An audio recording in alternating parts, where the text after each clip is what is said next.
हाँ, तो गाइस मैं कह रहा था कि हमारा जो स्टॉक मार्केट है, इंडियन स्टॉक मार्केट, ये एक्चुअल में काम कैसे करता है और जो भी हमारी फाइनेंशियली जो हम काम करते हैं उसका सारा इफ़ेक्ट इंडियन स्टॉक मार्केट पे पड़ता है। ये आपको भी पता होना चाहिए। और इसी के साथ कुछ भी हमारी फिजिकल एक्टिविटीज़ होती हैं उसका 90% जो होता है वो आपके स्टॉक मार्केट से होता है कि कौन सा अब स्टॉक नहीं है वो उस कंपनी है, क्योंकि इसे स्टॉक मान के चलिए कि एक समुद्र है। ठीक, इस चीज़ को जानने के लिए आपको बहुत स्टडी करनी पड़ेगी, बहुत मेहनत करनी पड़ेगी।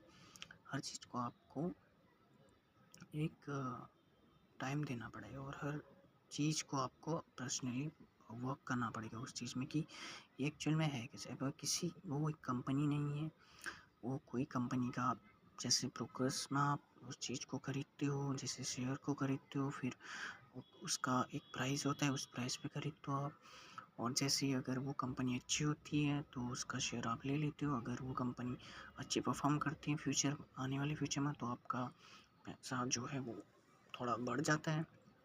जितने प्राइस में आपने वो शेयर खरीदा होगा, अगर कंपनी अच्छी है, कंपनी की परफॉर्मेंस अच्छी है, तो कुछ दिनों में आपको प्राइस बढ़ जाता है, तो आपको कहीं ना कहीं लाभ देखने को मिलता है आपको अपने आप को भी। ठीक, और इसके साथ आप ये कहते हुए कि यार वो कंपनी का सिर्फ शेयर, वो शेयर नहीं है, आप उस कंपनी के एक हिस्सेदार हो या आप उस कंपनी के एक मालिक बन सकते हो अगर आप चाहो तो वो कंपनी का एक प्रोडक्ट नहीं है, उस कंपनी का एक सिर्फ आप शेयर होल्डिंग नहीं हो, आप उस कंपनी के हर प्रोडक्ट के एक हिस्सेदार हो।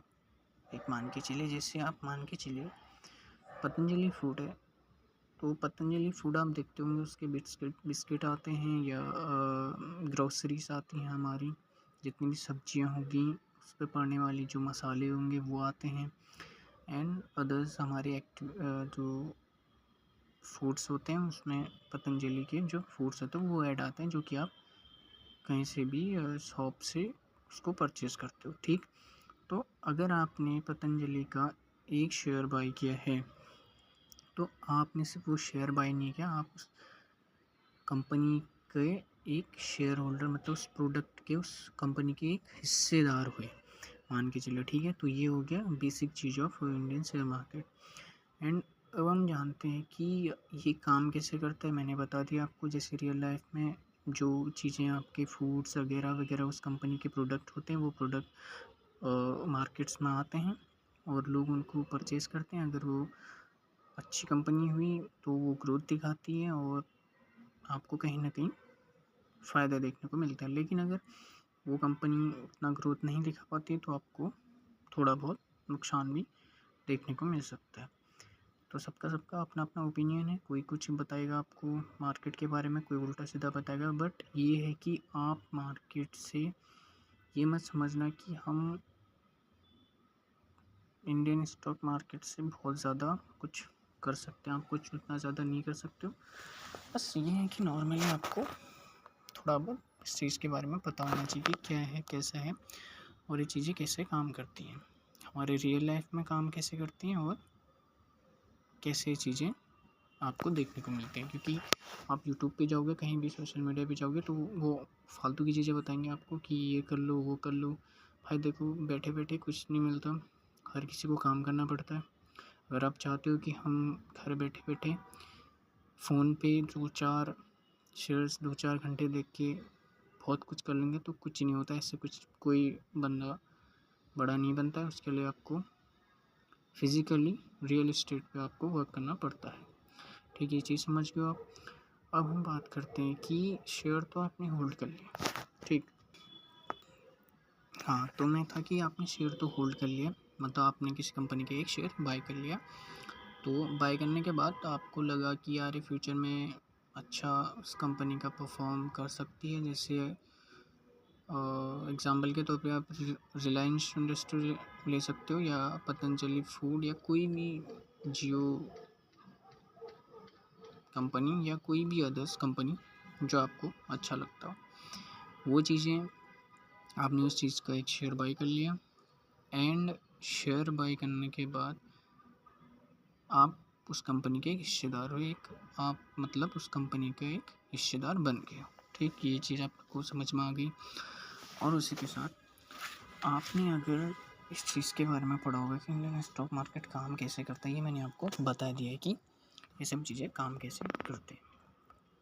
अब बात करते हैं हम कि इससे कैसे प्रॉफिटेबल बना जाए। देखो, प्रॉफिटेबल बनना इतना आसान नहीं है। अगर प्रॉफिटेबल बनना होता तो हर कोई यही काम कर रहा होता, अपना काम धंधा ना करके सब लोग यही काम कर रहे होते। ये बहुत रिस्की भी है, मान के चलिए आप 50%, 50 नहीं, मैं 90% मान के चलूँगा कि बहुत रिस्की होता है, क्योंकि इसमें बहुत सारे बड़े बड़े लोग इसमें इन्वेस्ट करते हैं, लॉस करते हैं, लेकिन बट उनके पास वो बहुत बड़े, मान के चले मार्केट के खिलाड़ी होते हैं, जिससे उनको नाम दिया जाता है FIA और DIA।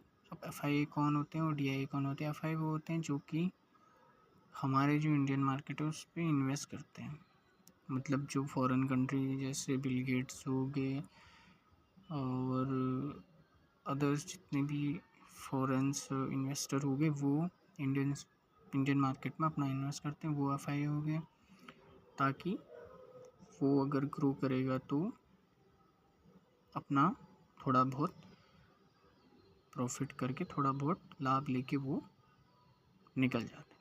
और DIA वो होते हैं जो कि अपने शेयरों को सेल करते हैं, अपने शेयरों को बेचते हैं।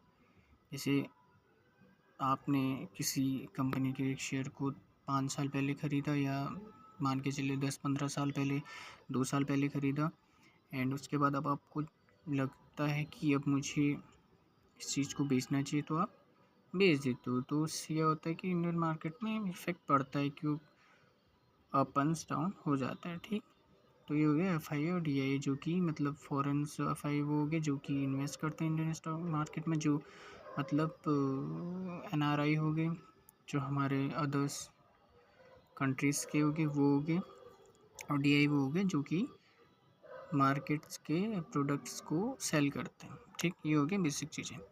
अब बात करते हैं कि ये कैसे काम करते हैं। वो तो मैंने आपको बता दिया कि स्टॉक मार्केट कैसे काम करती है और उसका कितना % आपके रियल लाइफ से जुड़ा हुआ है। और आपको यूट्यूब्स में जितने भी बंदे मिलेंगे वो बस आपका माइंड को ख़त्म कर रहे हैं कि और influence hours kill in your minds, because only 1% real man can make a profitable, because he was not not distract in any bloody fools YouTubers and bloody hell other social media. उनको पता है भाई कि ये चीज़ें real में कैसे काम करती है, क्योंकि वो सालों साल इस चीज़ को काम कर चुके होंगे स्टॉक मार्केट में, बट मार्केट का उनको अच्छे तरीके से जानकारी है ना। तो उन्हीं को पता है कि भाई ये चीज़ें कैसे असली रियल लाइफ में कैसे काम करती हैं, कैसे यहाँ से हम कुछ बहुत थोड़ा बहुत लाभ ले सकते हैं, अपना एक सोर्स बना सकते हैं। ठीक है, बट जो सोशल मीडिया पे जो चीज़ें दिखाई जाती हैं वो रियल लाइफ में इतना इजी नहीं होता है, उसके पीछे भी बहुत मेहनत लगती है, बहुत चीज़ें उस चीज़ के बारे में करनी पड़ती हैं। ठीक है, ये हो गया आपको नॉर्मल बेसिक चीज़ है कि मार्केट ऐसे ऐसे काम करता है और ऐसे ऐसे आप किसी भी कंपनी का एक शेयर ले सकते हो। क्योंकि आजकल, पहले तो क्या होता था कि इतना इंफ्रास्ट्रक्चर डेवलप नहीं हुआ था, तो पहले आप पेपर्स टाइप से आपको NSE एंड BSE मतलब नेशनल स्टॉक एक्सचेंज, और BSE मतलब बॉम्बे स्टॉक एक्सचेंज, मतलब तो हमारे इंडिया में जो स्टॉक मार्केट के क्या हैं एक्सचेंज है, एक नेशनल NSE हो गया और दूसरा BSE हो गया, दो हमारे नेशनल स्टॉक्स हो गए, मतलब जो पूरे इंडियन मार्केट को चलाते हैं। ठीक, ये हो गए। और पहले नॉर्मली आप पेपर वर्क करके चले जाते थे, ब्रोकरेज के थ्रू आपको फिज़िकली वहाँ पे बहुत कुछ होता था पहले, बट अभी जो रिसेंट जो टाइम चला है, इस पे आप ब्रोकर्स आ चुके हैं। जैसे आप देखोगे, ग्रो हो गया, या ज़ेरोधा हो गया, एम स्टॉक हो गया, अप स्टॉक हो गया, या कोई भी other so money brokers, Kotak, Indian bank, जो भी हैं वो ब्रोकर्स आपके हो गए। तो आप इजी तरीके से आप किसी भी ब्रोकर्स का यूज़ करके आप किसी भी कंपनी का आप शेयर होल्डर बन सकते हो, उस कंपनी का एक हिस्सेदार बन सकते हो, कहने का तात्पर्य है। और आप ये मत समझना कि ये बहुत सेफ़ है। अगर आपको लगता है कि थोड़ा रिस्क लेना चाहिए तो आप बिल्कुल आइए इसमें, लेकिन इसको एक रियल लाइफ की तरह समझे, ना कि एक गैम्बलर, एक जुए की तरह मत समझे। एंड जो भी सोशल मीडिया पे, यूट्यूब्स में जो दिखाया जाता है वो सच नहीं होता है। बाकी जो भी है, आप स्टॉक मार्केट पे आइए और अपना कुछ इस चीज़ को लर्निंग कीजिए। मैं ये नहीं कहूँगा कि आप आते ही कुछ कांड करो ऊपर नीचे, नहीं। आप इस चीज़ को सीखो। जब तक आप सीखोगे नहीं तब तक आपका कुछ नहीं होने वाला। बस आप घूमते रह जाओगे और काम आने वाले आएंगे अपना प्रॉफिट लेके, वो चले भी जाएंगे। बस आप लेकिन देखते रह जाओगे कि करना क्या है, कैसे काम करना है, कैसे ये सब चीज़ें होती हैं, रियल प्रॉफिट कैसे चीज़ें, कैसे लाभ कमाया जाता है, ये मार्केट कैसे चलती है, कैसे कहाँ क्या चीज़ें होती हैं, पूरी चीज़ें आपको जानकारी खुद से ही लेनी पड़ेगी, क्योंकि सोशल मीडिया पे आपको उससे भटकाया जाता है। ओके, तो खुद से इन सब चीज़ों को सीखिए और बस पेशेंस रखिए। और दूसरी चीज़ मैं कहना चाहूँगा, बस मैं 3 चीज़ कहूँगा। पहली चीज़ मैंने आपको बता दिया कि मार्केट कैसे काम करता है और क्या कैसे आप किसी भी कंपनी के एक शेयर्स को होल्ड कर सकते हो, मतलब शेयर्स को बाय कर सकते हो और उस कंपनी का एक शेयर बन सकते हो, ठीक। और दूसरी चीज़ मैं आपको ये बताऊँगा, और तीसरी चीज़ भी बताऊँगा मैं आपको, लेकिन उस चीज़ के बारे में आपको बताऊँगा। दूसरी चीज़ बताऊँगा आपको कि आप सोशल मीडिया के थ्रू आप कोई भी डिसीजन ना लें। आप खुद इस चीज़ को पहले लर्निंग कीजिए। अब पहली चीज़ मैंने आपको बता दी कि मार्केट कैसे काम करती है और कैसे उसका रियल लाइफ में इफ़ेक्ट पड़ता है। एंड दूसरी चीज़ अब मैं आपको ये बता रहा हूँ कि आप कैसे इस चीज़ को लर्निंग कीजिए। ये सीखने की वाली चीज़ें होती हैं, बट ये नहीं कि जुआरियों की तरह इस पे आए और आप इस पे गेम की तरह गैम्बलिंग कर रही हो इस चीज़ पे। तो ये सब चीज़ें आपको बिल्कुल सही नहीं होंगी आपके लिए भी एंड आपके फ्यूचर्स के लिए भी। बट आप आइए यहाँ और आप उस चीज़ को सीखिए, सीखने में इंटरेस्ट कीजिए, ना कि कुछ चीज़ें करने में, ठीक। ये होगी दूसरी बात। और दूसरी बात क्लियर होगी कि आपको सोशल मीडिया के जितने भी इन्फ्लुएंसर हैं, जितनी भी ये चीज़ें बताते हैं, उन पे ध्यान नहीं देना। बस अपने लर्निंग करनी है, बस लर्निंग पे वर्क करना है, बाकी कुछ नहीं। बस सीखने पे काम करना है, आपको फोकस करना है। बाकी जो डिस्ट्रैक्शन है वो आती जाती रहेंगे, ठीक। ये होगी दूसरी चीज़। अब हम आते हैं तीसरी चीज़ पे। तीसरी चीज़ होगी आपकी कि आप किसी भी ब्रोकर्स के थ्रू, आजकल तो बहुत सारे ब्रोकर्स हैं, उनके थ्रू आप कैसे उन चीज़ों को, कंपनीज के शेयर्स को आप खरीद सकते हो और कैसे आप उसका एक हिस्सेदार बन सकते हो उस कंपनी में। मैंने आपको बता दिया पहली चीज़। अब तीसरी चीज़ आती है कि आपने ये सब चीज़ें सीख ली, आपको अच्छा खासा मार्केट के बारे में नॉलेज हो गया कि कैसे काम करता है, क्या क्या सब चीज़ें ऑल इन वन आपको सब पता चल गया। बट उसके बाद जब आप रियल लाइफ, रियल वर्क पे प्रैक्टिकली उस चीज़ को वर्क करते हो, तो उस पर आपको पहली चीज़ क्या होती है, पहली चीज़ देखो, आपको पेशेंस रखना पड़ेगा। पहली चीज़ इंतज़ार करना पड़ेगा कि थोड़ा वक्त लगेगा उस चीज़ को करने में, ठीक है। सबसे चीज़ पेशेंस रखिए और लर्निंग कभी भी रुकना नहीं है। आप ईयर वाइज ईयर आप लर्निंग चालू रखिए उसी के साथ।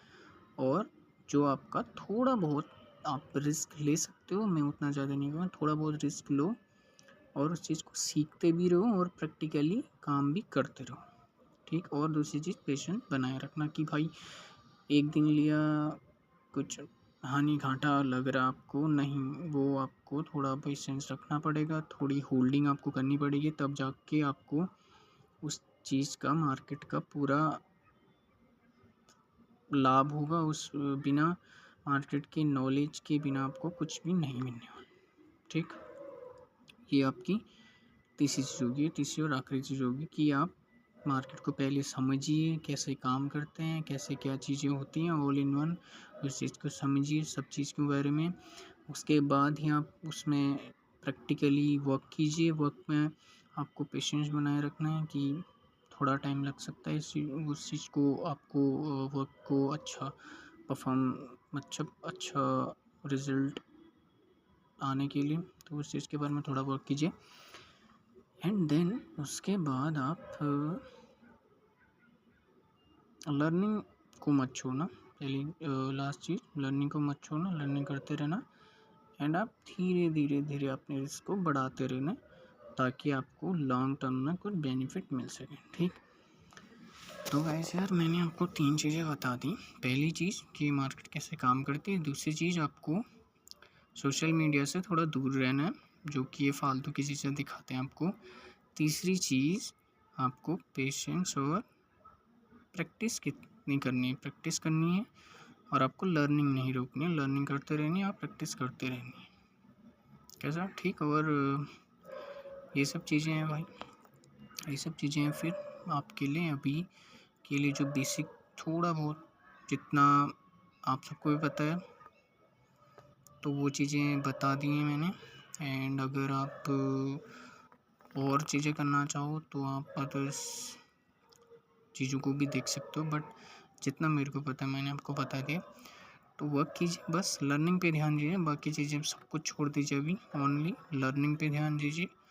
कहीं से भी आपको लर्निंग मिल रही है, जैसे किसी भी फील्ड से, सोशल मीडिया से, कहीं से भी, बुक से या कहीं से भी, मैगज़ीन, कुछ भी कहीं से भी आपको सीखने को मिला तो तुरंत उस चीज़ को एक्शन लीजिए उस चीज़ में और बस लर्निंग कीजिए, बाकी कुछ मत देखिए। ठीक है, तो गाइस अभी के लिए ये मेरा शायद से फर्स्ट क्लास होगी, तो इस पे मैं यहीं पे इस कुछ चीज़ को एंड करता हूँ। अगर कभी मेरे को थोड़ा बहुत टाइम मिले तो फिर से मैं आपको वीडियो बना के दे दूँगा। बस अभी के लिए आप लर्निंग पे ध्यान दीजिए। ओके गाइस, मिलते हैं,